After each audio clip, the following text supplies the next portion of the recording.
Limiting beliefs. We love them, don't we? I'm not entitled to rest until I've been productive. Taking a more positive view towards myself would just make me arrogant. If I can't do something without asking for help, I'm incompetent. And if I speak to strangers before they speak to me first, I'm bothering them. You don't need me to remind you it's your limiting beliefs that are holding you back in life.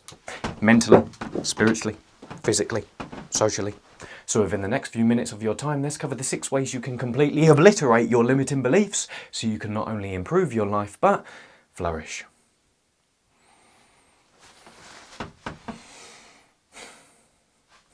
Come on in.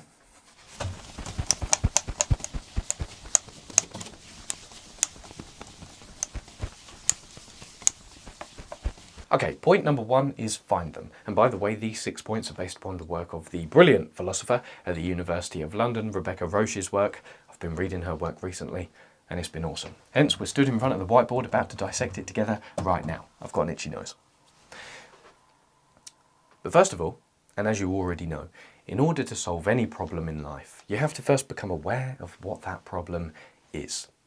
And it's exactly the same when defeating your limiting beliefs. In order to defeat them, we have to first become aware of what they are.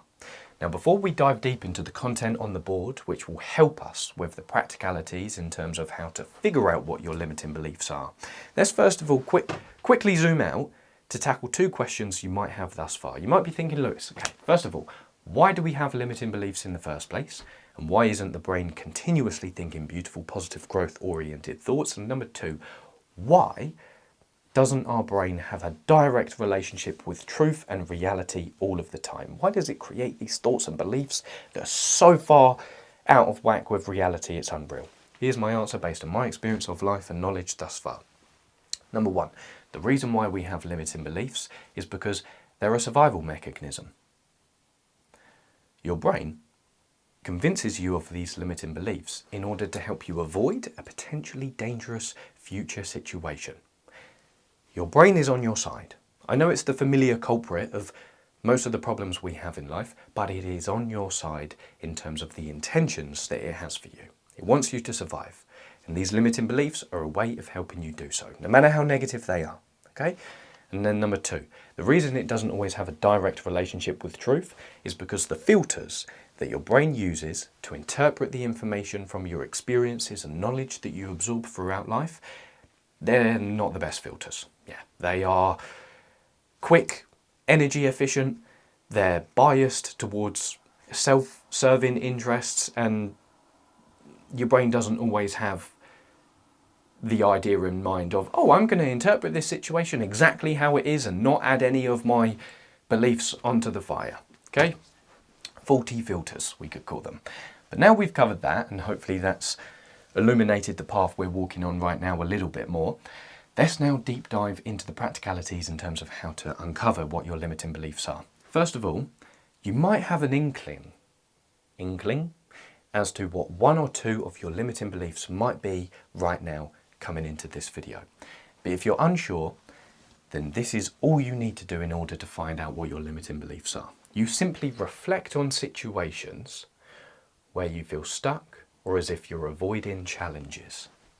Okay? And then you highlight your justifications for not overcoming those challenges. Because remember, what we're talking about is the limit. What does it mean to limit something? It means you prevent it from doing something. Okay? That's the last part. I need to stop saying okay. Okay? Now moving over to this side of the board, these 2 parts are linked. So a practical way in order to find out your justifications for not overcoming these challenges in your life, here are 3 questions for you to introspect on either right now. You can pause them as we are going through them in the video, and feel free to make notes on your phone or a journal or just think about them, or save these questions to introspect on after this video. They are: what do I feel like I should or shouldn't do?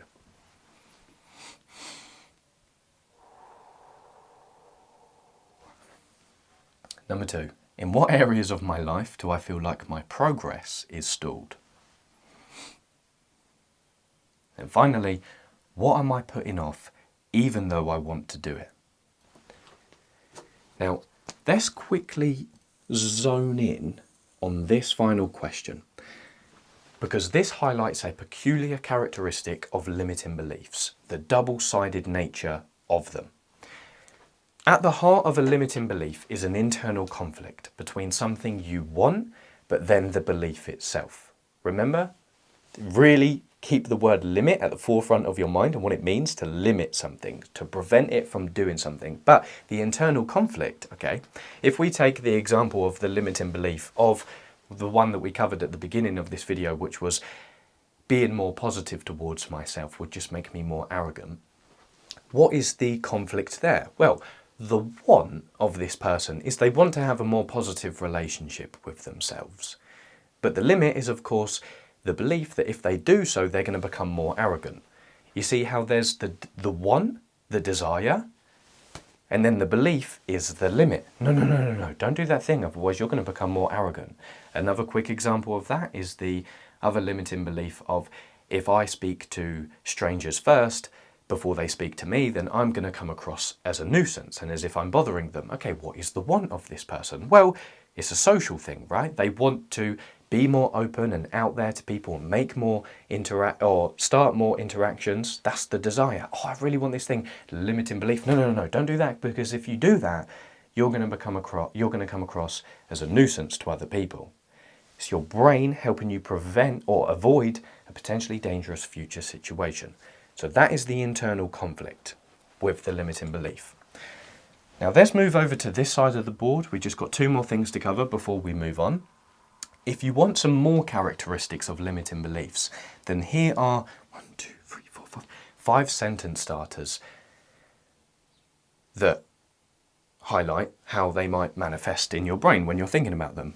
Number 1 is I should. For example, I should always make others feel happy. That's obviously going to limit you socially because it's an impossible ask. Number 2, I must. I must never disagree with this person. I can't do a pull-up. It might be a fixed mindset. That was one of my limiting beliefs 3 years ago. I couldn't do a pull-up. A year later, I could do 20. Jesus, bloody hell. Little flex. Sorry, had to. I have to. I have to give my girlfriend a lift whenever she asks for one. And lastly, I always leave social situations when I feel anxious.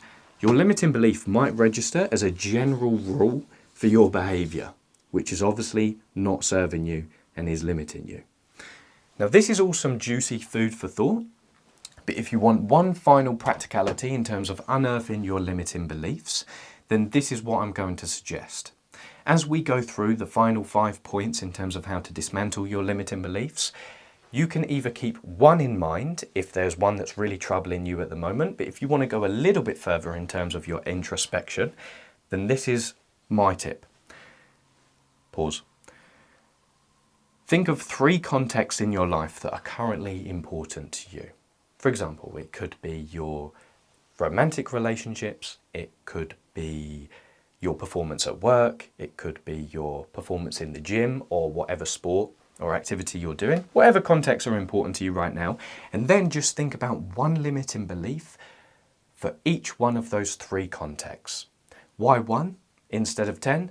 Well, if you think of 10 for each 3 of those contexts, you're going to come up with 30, and that's going to overwhelm you and start to convince you, oh my God, my mind's a mess, and how am I going to be able to tackle all of these in one go? We're going to start small, and if you want to go further in terms of defeating your limiting beliefs, then we can. But for now, 3 maximum, 1 minimum, as we go through the rest of this video. Okay. Let's move on to point number 2. Now,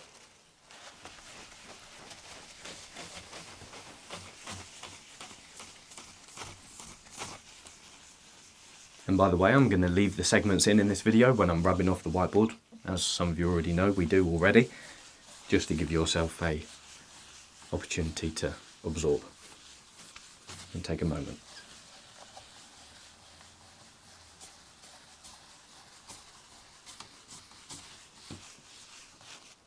Point number 2 is accept that you view the world through a filter. This is a very quick point, and TLDR, all I need you to do is genuinely accept that we see things through a filter, nothing more. But to explain this a tad further, and to use the work of Immanuel Kant, the big boy philosopher, we've got the big boys in here today, he distinguished between two things in our perception of things as humans. One is noumena, so the reality of things in themselves, the reality of this whiteboard, irrespective of how we perceive it as human beings. But then there's also phenomena, which is things as they appear to the observer. Little philosophical hot take, this then created the branch of philosophy known as phenomenology. But back to this point, the main idea here to illustrate how our filtering system works as humans is you watching this video right now and seeing all of these bright lights and me here, fancy flashy images and whatnot. What you're seeing is more so a consequence of your relationship to what you're seeing rather than the reality of those things within themselves. The screen you're watching this through, the whiteboard that you can see here, my clothes, my face. Everything that this is the bottom line, everything we perceive as humans is through a filter of our relationship to this thing. And our brain is always filtering things and information in our awareness based on their utility.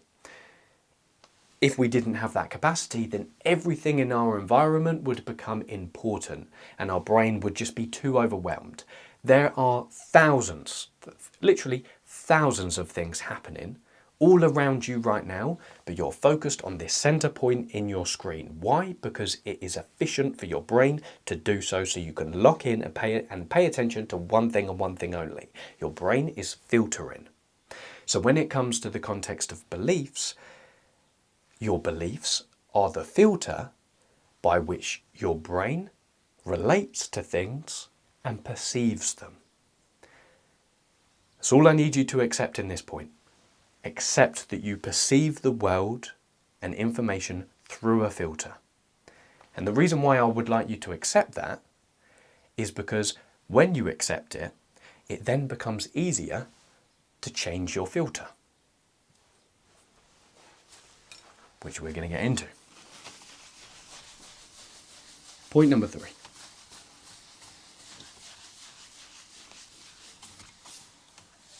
Point number 3 is slow down and articulate it. Linked to point number 1, but I just wanted to re-emphasize the importance of capturing your limiting beliefs and writing them down, either on paper or typing it on your phone.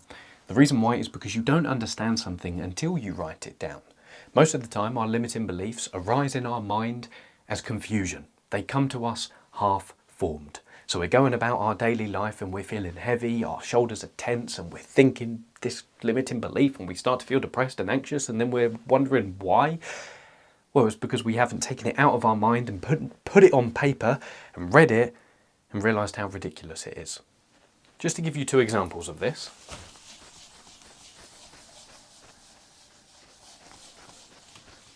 To demonstrate how to highlight the potential ridiculousness of a limiting belief, we're going to take these 2 quick examples and structure them with what this person wants, the limiting belief in conflict with this want, and then questioning the why behind the limiting belief, the LB. For example, let's imagine this person, let's call her Stephanie, wants to rest and read a novel for 20 minutes a day. But her limiting belief, conflicting with this desire, is resting for 20 minutes is selfish. Okay, Stephanie, let's go one step further now you've written that limiting belief down and simply question why. Well, the reasoning registers as I should be able to work non-stop without resting.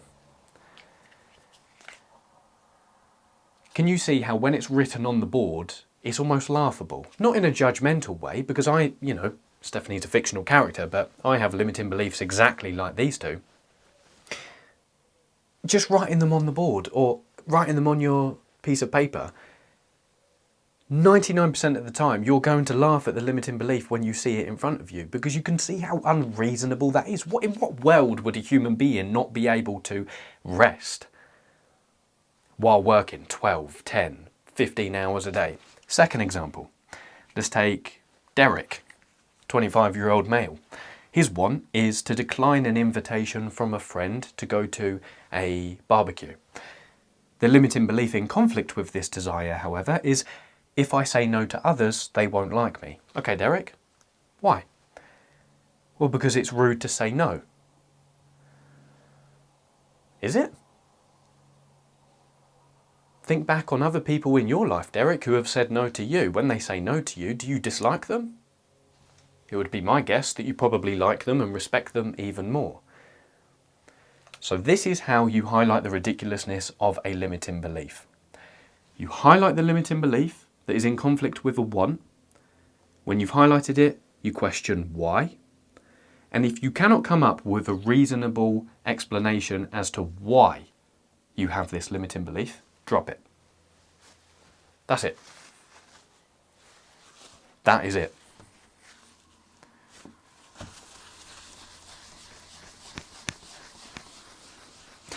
Upon that point, with some limiting beliefs, you might simply just fact check it with reality to see the ridiculousness of it. If you imagine, let's say, John, 29-year-old male, his character's coming out of nowhere. Let's say that his desire is to get everything ticked off of his to-do list for the day. And the limiting belief underlying that is, I should be able to wake up and do everything that I want to within a day. Okay, so he's got that limiting belief written down on his piece of paper, but then he fact checks that with reality and realises he's only got about 8 hours within a day beyond work and all of his other obligations to do things on his to-do list. And if there's 16, 20 things on there, he hasn't got the time within the day to actually fulfill that belief. So that's another way of highlighting the ridiculousness of the limiting belief. You can question why, or just fact check it with reality. Point number 4. Point number 4, 3 more, is try a different filter. I just wanted to check in the video quickly and emphasise the point again of tending carefully to your vulnerabilities. We need some emotional first aid compassion here. Now, I know a lot of the times in videos when I mention something like that, I go to cringe a little bit, but it is important because uncovering your limiting beliefs is difficult. Because doing so, like we said, is going to unearth hot psychological material, maybe bad memories and troubling thoughts and emotions coupled with these beliefs. And these beliefs have probably come from your childhood, so they've been buried for a long time, and now you're unearthing them to change them, of course, and do something very productive, but that doesn't mean it's not difficult to change them. So tend carefully with compassion. Just quickly here, before I give you a practical tip of how to change your filter, the reason why it's hard to change your filter, again, the way you perceive information for another one, is because the brain prefers familiarity, no matter if that familiarity is negative. Adopting a new filter descends the brain into chaos until the brain gets used to that new psychological territory, which is why, unfortunately, the brain will maintain an old negative filter to confirm negative limiting beliefs, rather than embracing the unknown and just changing the filter completely. For example, let's say Derek, no, not Derek, we used him. Let's say David, 27-year-old male. Don't know where these characters are coming from. Let's say his old limiting belief that isn't serving him is people don't appreciate my efforts. So he's at work one day and he's trying to adopt the new filter of when I do something good, people do appreciate my efforts. But his boss comes in, gives him a bit of feedback on a project he's just completed and says, "Oh, David, really well done. I'm really proud of you."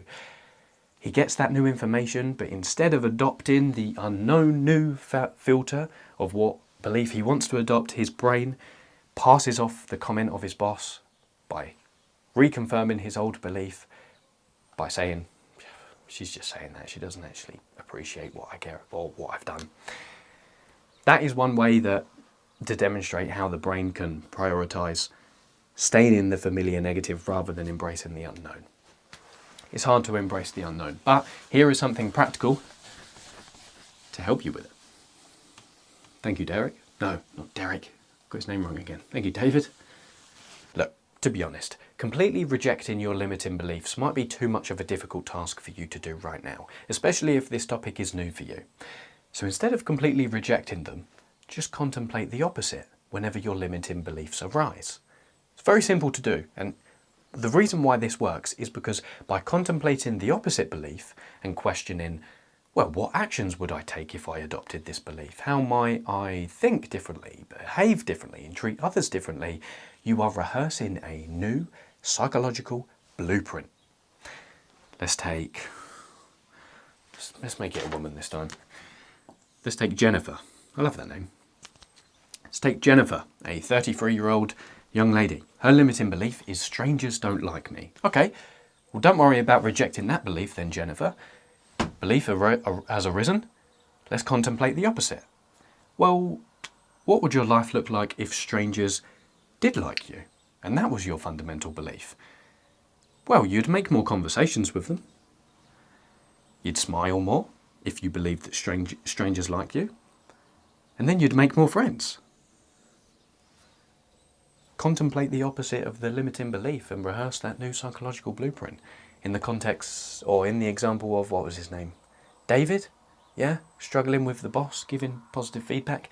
Let's say that limiting belief arose of, oh, no one cares about my work. Okay, David, let's contemplate the opposite. What if it were true that other people did appreciate your work? How would you act towards your boss?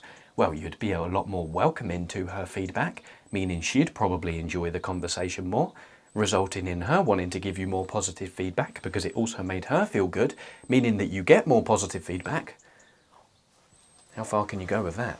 Contemplate the opposite.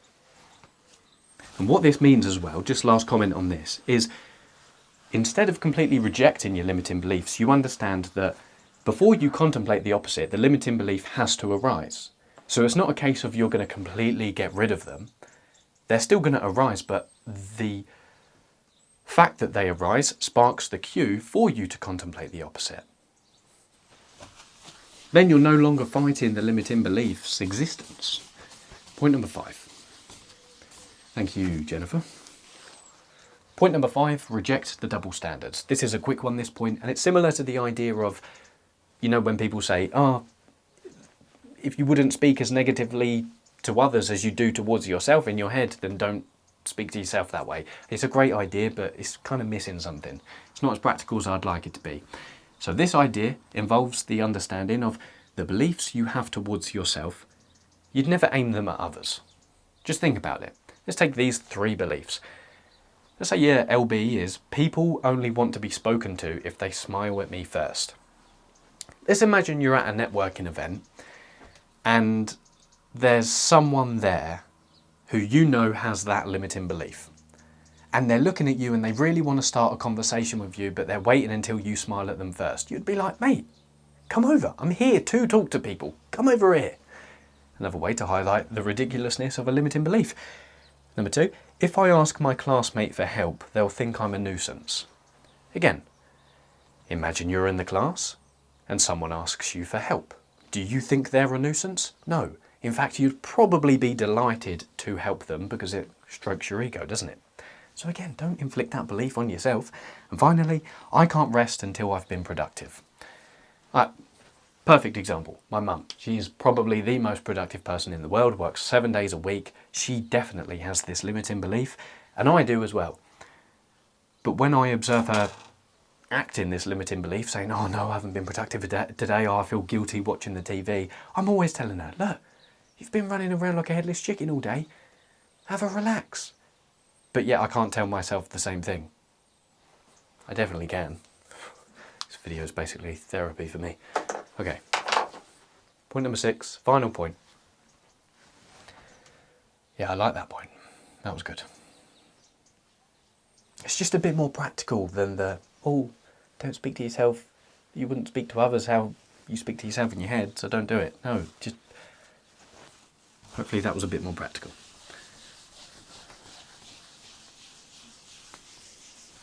It definitely helps socially as well. Because if you ever have the limiting belief, which a lot of us do have, of, oh, if I speak to strangers or start small talk, then I'm going to be coming across as bothering or a nuisance to the other person. Just think back to the last time someone sparked up a conversation with you and how you felt. You didn't really care about them, you didn't want to reject them, you probably had a good time. Right. Finally, point number 6, accept you're not a rational robot.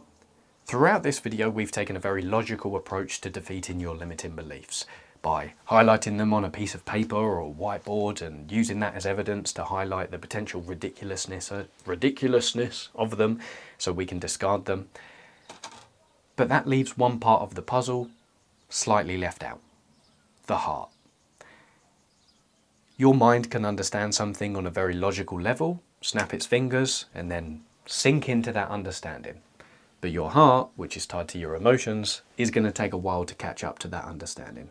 And the reason why the heart is involved, I'm using that philosophically, by the way, I'm basically talking about emotions. The reason why your emotions and your heart is involved is because limiting beliefs themselves aren't related to facts, of course, they are related to feelings, which means that it's going to take time for you to defeat them, replace them, and overcome them, especially the ones that have been more ingrained over time and have kept you company for a very long period.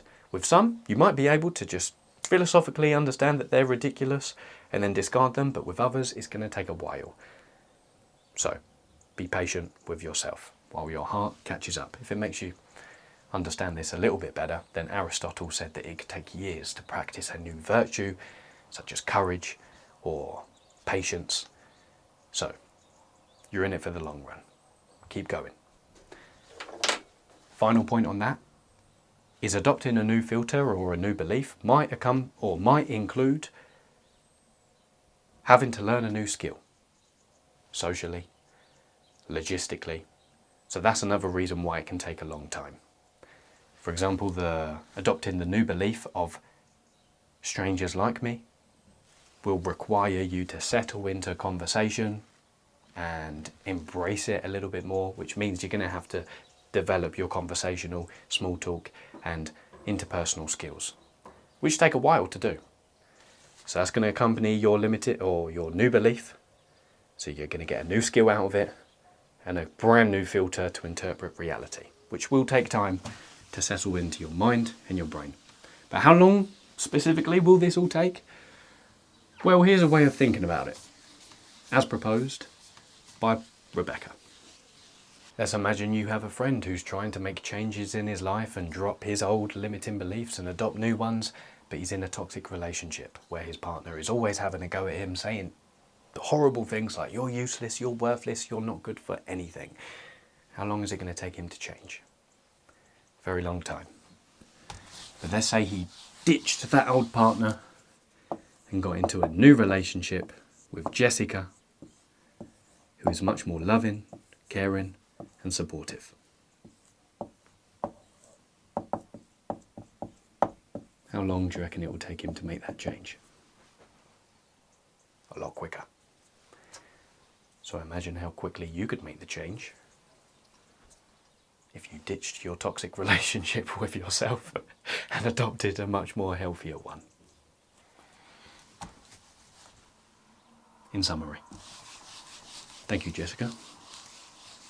Number 1, find your limiting beliefs. Number 2, accept you see the world through a filter. 3, slow down and articulate it. 4, try a different filter. 5, reject double standards. Number 6, accept you're not a rational robot. Thank you very much to Rebecca Roche for her continued work on this topic. I'll leave links to her work down below if you want to check her out. And thank you to you for your time and attention. If you enjoyed this video, leave a comment down below of a triage of emojis of a magic wand, a fountain, and then the third emoji is your favourite emoji. See you in the next one. Stay disciplined, playful, and dangerous. Adios, muchachos y muchachas.